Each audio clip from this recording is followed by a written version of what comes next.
Hello, dear students, my dear class 6th students. Yes, we talk about the crafts in the city.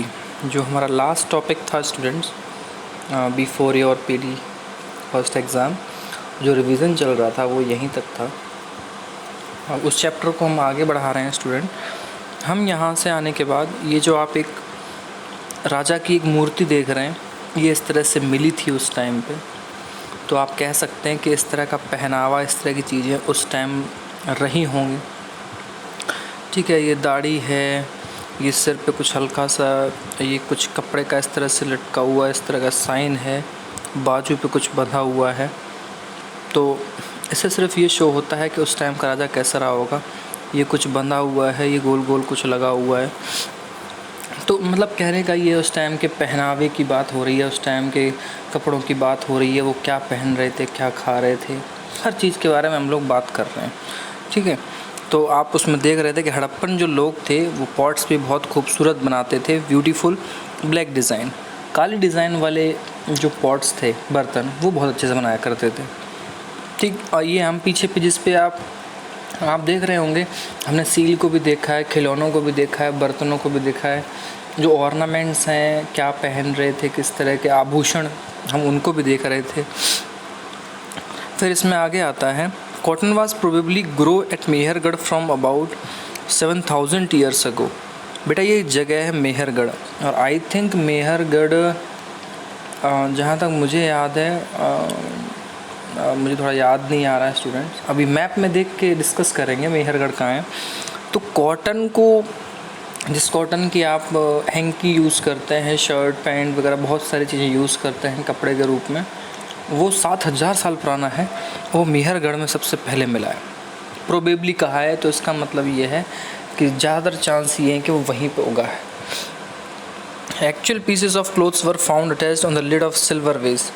अब जब बात हो रही है कि किस तरह से पाया गया है, उन चीज़ों की बात हो रही है, तो कह रहे हैं कि कॉपर ऑब्जेक्ट के साथ सिल्वर वेस की बात हुई है। ठीक है, मोहनजोदड़ो में कॉटन मिला है सबसे पहले, कहाँ पे? मेहरगढ़। ये नोट है आपका, ठीक है, नोट्स में आप ये चीज़ें ज़रूर लिखेंगे। और सेकंड थिंग इसमें ये है कि एक एक्चुअल पीस जो कपड़े का मिला है, जिसमें लिड है सिल्वर वेस का, यानी कि चांदी के उससे बनाया हुआ है, और कॉपर के ऑब्जेक्ट्स लगे हुए हैं उसमें, वो हमको मोहनजोदड़ो में मिला हुआ है। मतलब सोचने वाली बात है कि उस टाइम पे भी चीज़ें इतनी डेवलप थी। कॉटन का यूज़ हो रहा था, सिल्वर का यूज़ हो रहा था, और कॉपर का यूज़ हो रहा था, everything. Archaeologist have also found splendid whorls, spindle roles.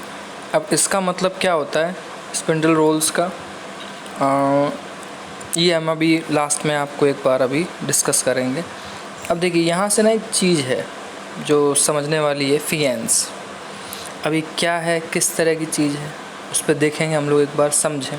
पत्थर का ये, अनलाइक स्टोन और शेल, जैसे कोई पत्थर होता है ना बेटा, या कोई शेल होता है, जैसे कि वो आप देखते हैं समुद्र किनारे पड़ी हुई चीज़ें होती हैं, कुछ उस तरह का होता है। दैट आर फाउंड नेचुरली, मतलब नेचुरल फॉर्म में होता है। इसको आप हम नहीं बनाते हैं, ये अपनी नेचुरल फॉर्म में ही बन के सामने आता है। Fence is a material that is artificially produced. और फिर फेंस जो है उसको आर्टिफिशियली प्रोड्यूस भी किया जाने लगा, मतलब इंसान ने भी उसको बनाना शुरू किया। ये गम है जिसको यूज़ किया जाता है शेप, सैंड और powder quartz into an object.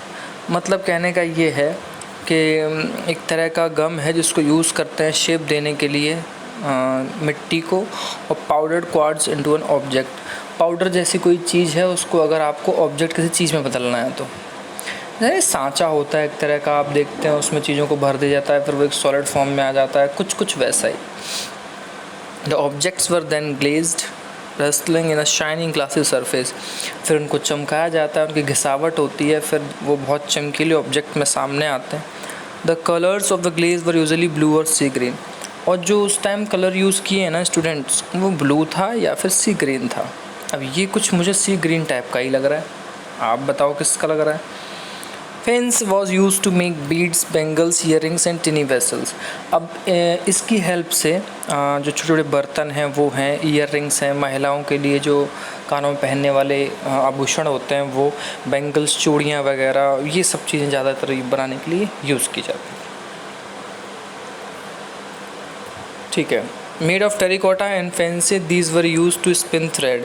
अब वहाँ पे आप देख रहे थे कपड़े में चांदी के वेस को यूज़ किया है, कॉपर के शेडेड को यूज़ किया है, वो टेराकोटा के बने होते थे, और फैंसी ये वाला, यानी कि ये चीज़ें भी उसमें इसकी कुछ छोटे छोटे ऑब्जेक्ट बनाने के बाद कपड़ों में उसको पिरोने के बाद, कपड़े में सिलने के बाद यूज़ किया जाता है। जैसे आप आज की तरह कढ़ाई वाले शेड्स देखते होंगे लहंगों में, या जो फीमेल्स पहनती हैं कपड़े उनमें देखते हैं आप, जो सुंदर सुंदर चीज़ों को उकेरा जाता है, ये कुछ वैसी ही चीज़ें थी। ठीक है। Many of things that were produced were probably the work of specialist. अब इस तरह की जो बहुत सारी चीज़ें प्रोड्यूस की जाती थी, मतलब बनाई जाती थी, पैदा की जाती थी, तो ये उस टाइम के स्पेशलिस्ट का काम होता था। यानी हर कोई तो नहीं बना सकता ना स्टूडेंट्स।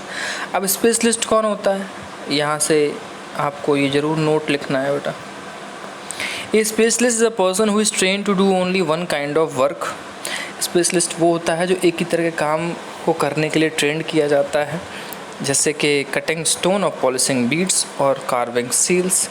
या तो सील्स को केरना हो, किसी चीज़ को बहुत चमकाना हो, पॉलिश करना हो, स्टोन कटिंग, यानी हर किसी को अपनी की कला आती है। पत्थरों काटने की भी एक कला होती है। ठीक है, तो वो स्पेशलिस्ट होता है। आगे देखते हैं। Not everybody could have seen a specialist, have been a specialist. अब हर कोई तो बेटा स्पेशलिस्ट होता नहीं था। We do not know whether only men were specialist or only women were specialist। हम ये भी नहीं इस तरह से कह सकते हैं कि सिर्फ वुमेन स्पेशलिस्ट हुआ करते थे या वुमेन नहीं हुआ करती थी। Perhaps some women and men may have been specialist। हाँ, लेकिन ये कह सकते हैं कि men और women स्पेशलिस्ट हो सकते हैं, ये कह सकते हैं, क्योंकि हम ये नहीं कह सकते हैं कि एक कैटेगरी थी एक नहीं थी। फिर हम आते हैं इन search of a raw material. अब रॉ मटेरियल आप समझते ही होंगे, रॉ मतलब होता है बेटा कच्चा। अब कच्चा द सेंस, अच्छा एक बात बताइए, अगर आपको मैदा बनाना है, फ्लोर बनाना है, आटा बनाना है, तो उसके लिए क्या चाहिए? गेहूँ चाहिए ना, सूखे फॉर्म में। गेहूँ से ही तो सारे प्रोडक्ट बन के आगे बढ़ेंगे, तो गेहूँ क्या हो गया? Raw material. ऐसे ही अगर आपको कपड़े बनाने हैं, डिज़ाइनदार चीज़ें बनाने, सबसे पहले वो क्या चाहिए? कपड़ा चाहिए ना। वो कॉटन का हो सकता है, टेरिकॉट का हो सकता है, मतलब पटोला हो सकता है, जामनगरी भी हो सकता है, कैसा भी हो सकता है। तभी तो आप उस पर कुछ डिज़ाइन करेंगे, कुछ कपड़ा बनाएंगे, फीमेल के लिए, मेल के लिए, बच्चे के लिए, बूढ़ों के लिए। तो उस चीज़ को रॉ मटेरियल कहते हैं। Raw material are a substance that are either found naturally such as wood or ores of metals or produced by farmers or herders. देखो यहाँ तक आ गया। अब ये डेफिनेशन हो गई बेटा यहाँ तक रॉ मटेरियल्स की, ये आपको लिखना है, इसे आप लिख लेंगे। तो रॉ मटेरियल्स वो सब्सटेंस होते हैं बेटा, तत्व होते हैं जो या तो नेचुरली फाउंड होते हैं, चाहे वो लकड़ी हो, मेटल्स की फॉर्म में हो, है ना, या फिर फार्मर्स या हर्डर्स उसको प्रोड्यूस करते हैं। अब हर्डर कैसे? अगर दूध से बने हुए प्रोडक्ट हैं तो दूध कहाँ से मिलेगा? मवेशियों से। और मवेशियों को चलाने वाले लोग कौन होते हैं? हर्डर्स होते हैं, चाहे वो भेड़ हो, ऊँट हो, गाय हो, भैंस हो, वगैरह वगैरह, ऐसे बहुत सारी चीज़ें। These are then processed to produce finished goods। और इसी के बाद हम कोई प्रोड्यूस करके फिनिश्ड गुड बनाते हैं। फिनिश्ड गुड मतलब लास्ट में जो चीज़ बन रही होती है। मान लीजिए मावा बनाना है, खोया बनाना है, मिठाई बनानी है, तो अगर मिल्क का मिल्क केक बनाना है, अब कुछ भी बनाना, दही बनाना है, घी बनाना है, तो बनेगा तो बेटा दूध से ही ना। तो दूध तो रॉ मटेरियल हुआ, और लास्ट में फिनिश करके क्या बना रहे हैं? आप घी बना रहे हैं, आप मिठाई बना रहे हैं, आप क्या कहते हैं, रसमलाई बना रहे हैं, मतलब बहुत सारी चीज़ें हैं। मतलब ये तो एक एग्जाम्पल है। तो फिनिश्ड गुड उसे कहते हैं जो लास्ट में आपके हाथ में आ जाता है। समझ रहे हैं? जैसे आप शर्ट पहनते हैं, टी शर्ट पहनते हैं, पैंट पहनते हैं, लड़कियां कुछ दुपट्टा पहनती हैं और सलवार सूट पहनते हैं, बहुत सारे कपड़े हैं, मम्मी साड़ी पहनती हैं आपकी और हमारी। तो एवरीथिंग फिनिश्ड होने के बाद जब हम उसको यूज़ कर रहे होते हैं तो वो फिनिश्ड प्रोडक्ट आता है। अब एग्जाम्पल भी दिया है, कॉटन प्रोड्यूस्ड करता है फार्मर, वो रॉ मटेरियल है जिससे कि क्लोथ बनाया जा सके। ठीक है ना, मतलब वही सारी बातें हैं। While some on the raw materials that Harappan used were available locally. ऐसी कई सारी चीज़ें जो हड़प्पा के लोग यूज़ करते थे वो उनके आसपास ही उनको मिलती थी। आप भी देख लीजिए, हमारे आसपास बहुत सारी चीज़ें तो हमें मिल जाती हैं, बट बहुत सारी चीज़ें बाहर से आती हैं तब हमारे पास आती हैं। Many items such as copper, tin, gold, silver, precious stone had to be brought from distance place. अब लेकिन जितने प्रीशियस स्टोन की बात होगी स्टूडेंट, तो क्या ज़रूरी है कि वो हमें मिल ही जाते होंगे वहाँ पे? नहीं ना। लाइक अगर मान लीजिए आपको सोना चाहिए, आपको सिल्वर चाहिए, हमारे घर में फीमेल्स, आपके घर में फीमेल्स या मेल्स पहनते हैं, आपको लगता है कि वो आसपास हमारे मिल सकता है? नहीं ना। तो वो कुछ डिस्टेंस प्लेस से या बाहर से, विदेश से, इंडिया में कुछ गिनी चुनी जगह ही मिलता है, और जब आता है तो फिर बहुत महंगा भी होता है, तो वो प्रीशियस हो जाता है। ओके, फिर इसमें लिखा है कि जो हड़प्पन लोग थे प्रोबेबली उन्होंने कॉपर जो लिया होगा वो प्रेजेंट डे राजस्थान में और ओमान से लिया होगा। बेटा ओमान एक कंट्री है, ओमान एक क्या है बेटा?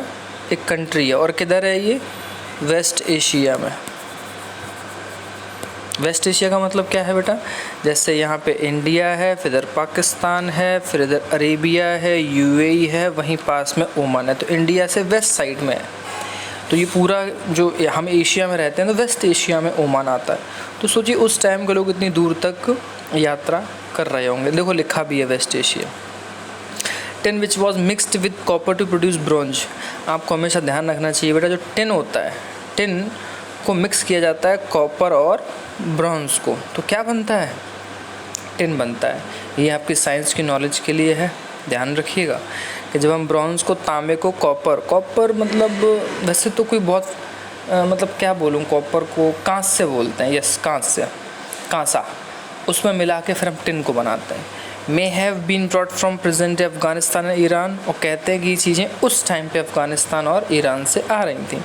Gold could have come all the way from present Karnataka and precious stone from present Gujarat, Iran, Afghanistan. Karnataka में बेटा वो कोलार की खान है ना, तो मूवी आपने देखी होगी KGF पार्ट 1, तो उसकी फुल फॉर्म है कोलार गोल्ड फील्ड, मतलब कोलार की जो सोने की खान है वहाँ से वो स्टोरी फिक्शन करके बनाई गई है, ठीक है ना।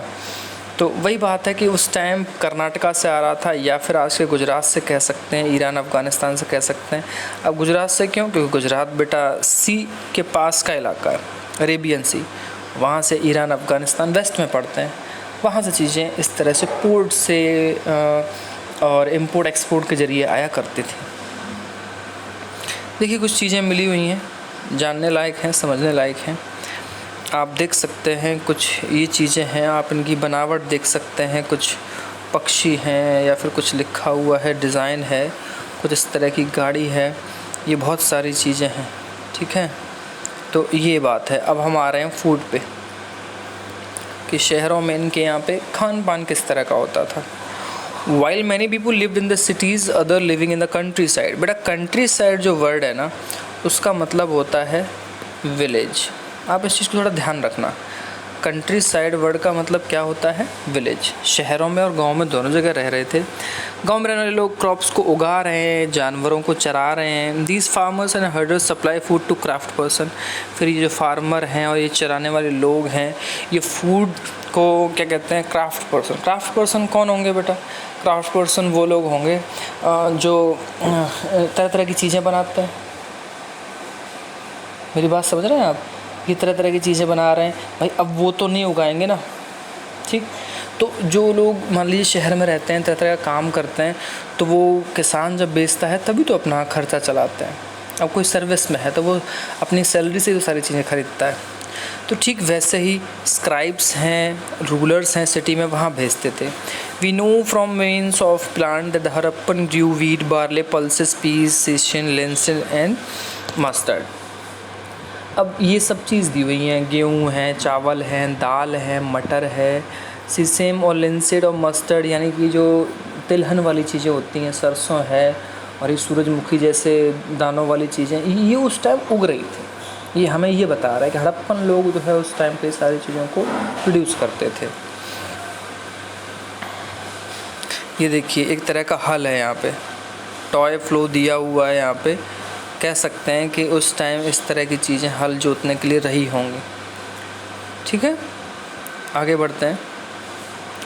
एक नया टूल आया था, a new tool the plough, यानी कि हल was used to dig the earth for turning the soil and planting seeds. आप तो छोटे हैं स्टूडेंट्स, मे बी मैं कह तो नहीं सकता हूँ आप में सब में से इन लोगों ने इन चीज़ों को देखा होगा, बट मैं छोटा था तो मैंने हल को देखा है। आप चाहे तो अपने मम्मी पापा से पूछ सकते हैं, वो ज़रूर आपको बताएंगे कि कुछ इस तरह का हल, और हल कई तरह के होते थे। सुईदार अलग होता था, 3 सिंग वाला अलग होता था, है ना, तो और एक मिट्टी पलटने वाला अलग होता था। तो ये चीज़ें जब आप उनसे पूछेंगे तो आपको बताएंगे। While real love flow which were probably made of wood have not survived, toy models have been found। अब मिट्टी के बने हुए जो उस टाइम के हल थे, अब वो तो बेटा ज़िंदा रहे नहीं आज तक, मतलब ज़िंदा रहने से मतलब है वो मिले नहीं, नष्ट हो गए होंगे। तो आज इतने 1000 साल बाद चीज़ें मिली हैं, तो जो वो टॉय की फॉर्म में हमें मिली हैं चीज़ें, और ये पत्थरों से उससे बनी हुई चीज़ें, ठीक है, ताकि हम ये पहचान सकें, और इससे हम ये पहचान सकते हैं कि उस टाइम के लोग इस तरह का हल यूज़ किया करते थे खेत जोतने के लिए, दाना उगाने के लिए, खेतों में फसल बोने के लिए। As this region does not receive heavy rainfall, some form of irrigation have been used। कहते हैं कि इस टाइम पे यहाँ पे बहुत ज़्यादा हैवी रेनफॉल नहीं होता था, तो ये इरिगेशन को यूज़ करते थे, सिंचाई, चाहे नहरों से हो, कुएँ से हो, कुछ इस तरह से हो। This means that water was stored and supplied to the field when the plants are growing. इसका मतलब ये है कि पानी को स्टोर किया जाता था एक जगह, और उसके बाद जब खेतों में ज़रूरत होती थी फसल को, तब उसके बाद वो सप्लाई करते थे। अब या तो छोटी नालियाँ बना के करते होंगे, या फिर एक पुराने ज़माने में ना एक रेड चला करता था गोल पहिए की तरह वो, और एक 2 आदमी खड़े होके एक मतलब बैग टाइप सा होता है, वो काफ़ी स्ट्रॉन्ग होता है, उससे पानी फेंकते हैं खेतों में। ऐसे कई सारे मेथड हैं वहाँ, इसीलिए तो कहते हैं कि पुराने टाइम की जो चीज़ें हैं उनको आपको जानना समझना ज़रूरी भी है। The Harappans reared cattle, sheep, goat and buffalo. वो लोग मवेशी, कैटल मीन्स मवेशी है, भेड़ हो चाहे बकरी हो, भैंस हो, सब चीज़ों को बेटा वो लोग चरा रहे हैं। वाटर है, पानी, और जो पास्चर है वो अवेलेबल है, सेटलमेंट जहाँ जहाँ वो रुके हुए हैं। However in the dry summer months large herd of animal were probably taken to greater distance in search of grass and water. हाँ, लेकिन ये कह सकते हैं कि समर के टाइम पे जब, क्योंकि यहाँ पानी तो बहुत ज़्यादा बरसता नहीं था, तो इन सारे लोगों को ये एनिमल्स को लेके दूर दराज वाली जगहों पर जाना पड़ता था। किसकी खोज में? कि घास मिल सके, पानी मिल सके उन्हें अपने वाटर के लिए, क्योंकि वो दूध और दूध से बने हुए प्रोडक्ट को वो लोग यूज़ करते हैं। They also collected fruits like beer, caught fish and hunted wild animals like antelope। एंटलॉप एक तरह का एनिमल होता है, आप उसको गूगल कर सकते हैं। अब वो इसलिए मैंने बोला क्योंकि जब आप किसी को देख लेते हैं तो आपको प्रॉपर समझ में आता है। कई बार मुझे भी हिंदी नहीं याद रहती स्टूडेंट्स, तो कहने का मतलब है बेर जैसी चीज़ों को खा रहे हैं, मछलियाँ पकड़ रहे हैं, और जंगली जानवरों को भी हंट कर रहे हैं लाइक एंटलप। तो ये सारी चीज़ें। फिर एक क्लोज़र लुक है हरप्पन टाउन्स इन गुजरात। धौलावीरा का शहर है ये, यहाँ पे ग्रेट बाथ मिला हुआ है बेटा। ये कह सकते हैं कि मतलब ये लोथल में डॉक यार्ड है, तो कह सकते हैं कि जब ये बहुत भरा रहता होगा तो यहाँ व्यापार होता होगा, यहाँ चीज़ें उतारी जाती होंगी और इससे पानी ऊपर निकल के दूसरी तरफ जाता होगा। काफ़ी पानी रहता होगा तो वो समुद्र की तरफ जाता होगा, रिवर चैनल की तरह यूज़ करते थे, ऐसा कहा जाता है यहाँ पे। तो ये सारी चीज़ें इसको हम कल पढ़ेंगे, और कल चैप्टर का लास्ट डे हो जाएगा, पढ़ने में भी अच्छा लगेगा, बहुत जल्दबाजी नहीं होनी चाहिए। तो कल बेटा हम एक क्लोज़र लुक पढ़ेंगे। गुजरात का एक शहर है जो हड़प्पा की सिविलाइजेशन के टाइम में मिला था, वो सिटी है धौलावीरा, ठीक है, खादर बेट में है, रण ऑफ कच्छ के बाद। तो इसके बारे में हम बात करेंगे कल। आज के लिए सिर्फ इतना है। Thank you class.